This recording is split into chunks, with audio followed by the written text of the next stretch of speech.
There was a page that used to be found on a mediocre wiki site related to Disney.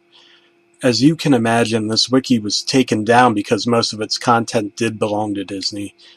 The pages of that particular wiki are now long gone, except for an interesting page that I saved at the time of my visit. I've heard how Disney loves to try and silence things that they don't want anyone to know about, and after reading the synopsis, I can't say I blame them entirely for their decision. I only hope that what I'm about to tell you stays up. Mickey's Best Friend is a controversial 10-minute cartoon that was shown in theaters on November 15, 1929. It was later banned and it isn't allowed to be shown again due to its history of kids requiring constant attention after viewing its content.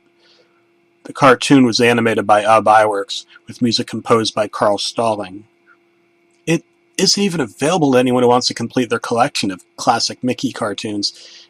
It was originally intended to be a Halloween-related short, which revolved around Mickey and Eustace, an anthropomorphic dog character. Walt at the time thought kids were getting dumbed down by other shorts, and that they were mature enough to handle what he wanted to show them. Mickey is driving to his workplace in his car.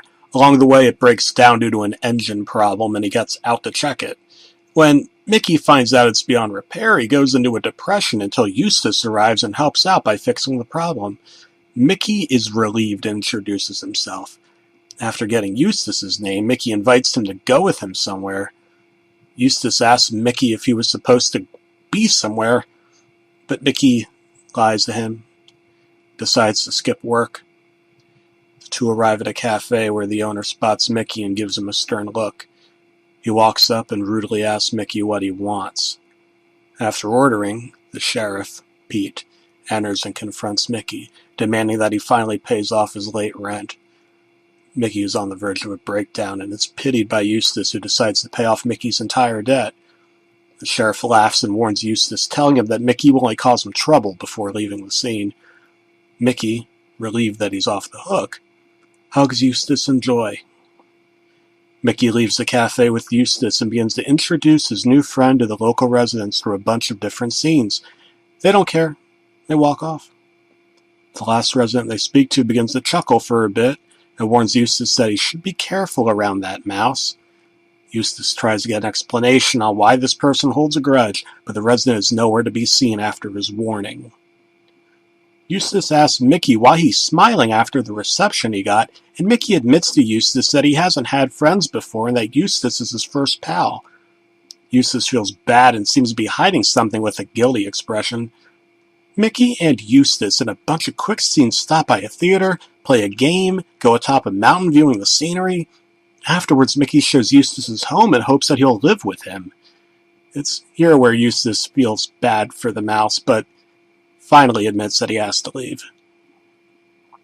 Mickey is in shock and assumes that it's a betrayal like all of the other relationships he's had. Eustace tells Mickey that he isn't pleased by the town and especially the residents, and he was going to search elsewhere. He apologized to Mickey and gave him a few encouraging words before finally heading out the door. Mickey rushed and grabbed Eustace by the leg and pleaded to stay, but Eustace shook his head. Mickey decided that he couldn't lose his only friend and knocked him out with a rock that was found on the ground. The next scene shows Mickey walking down the stairs to his basement. He turns on the lights where Eustace is tied onto an operating table. Eustace is still unconscious. Mickey begins to sob and act apologetic. He talks to Eustace through his state, telling him that it has to be this way. He constantly shouts that he can't be alone anymore and finally gets a knife from under the operating table and begins to work on him from off-screen. After Eustace finally awakens, it is revealed that he is no longer anthropomorphic but a real dog. He begins to freak out and can only make barks. During the freak out, it switches to first-person mode and we see Mickey entering the room. Eustace no longer seems scared the moment he sets his sight on Mickey. Through the mouse, he feels like he needs Mickey and finally pounces and licks him. Mickey tells Eustace that nobody will ever know about this and that will be their eternal secret. He tells Eustace that he'll be known as Pluto until they part. The scene switches to Mickey's home and zooms out.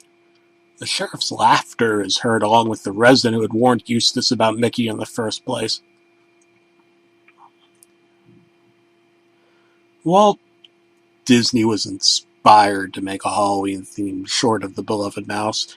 Characters were created and made up on the spot, which would later become official characters. The owner of the cafe would later become Daisy Duck, and the resident attempting to warn Eustace would later become Goofy, who supposedly looked a lot like Eustace's design.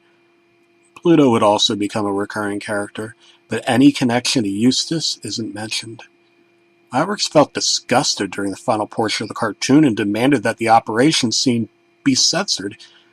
Walt had no choice but to give in to their demands. Production of the cartoon was delayed due to many of the workers and Iwerks feeling unease for Eustace after reading the script. Production was very slow due to the employees not wanting to really finish this cartoon. There was also an undisclosed budget, which could be due to the animators demanding a higher pay for making something out of their comfort zone, especially for a kid's cartoon. It took a few months to finish production. A lot of outrage and controversy stirred after the cartoon finally got released to theaters. It was the opposite of what Walt wanted. People claimed that their children couldn't sleep at night, would get nightmares involving getting operated on by Mickey. It would even cause children who were very young to require constant attention because they didn't want to be alone, especially at night. Due to this, parents wanted to press charges over the content. Walt finally decided to destroy any copy of the cartoon he could come across in an attempt to hide his failures. Few have pointed out how Eustace looks similar to Goofy. Some have said that Eustace's features would later on be given to the more clumsy Goofy. After multiple viewings, some have talked about the anthropomorphic characters being considered normal, perfect beings, while the ferals are considered mentally disabled and are kept as pets that are mostly restrained due to how dangerous they can be.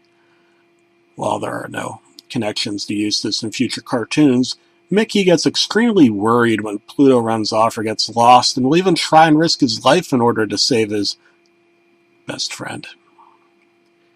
This is the only connection from Mickey's best friend that is shown in other cartoons. There used to be a particular site that showed screenshots of the short Mickey's Best Friend, but it's no longer accessible. The site can no longer be found and seems to have vanished. Most of the writers for the short are now deceased, mostly due to old age. Back when they were around, they didn't want any mention of this cartoon. Some have suggested that this is due to guilt.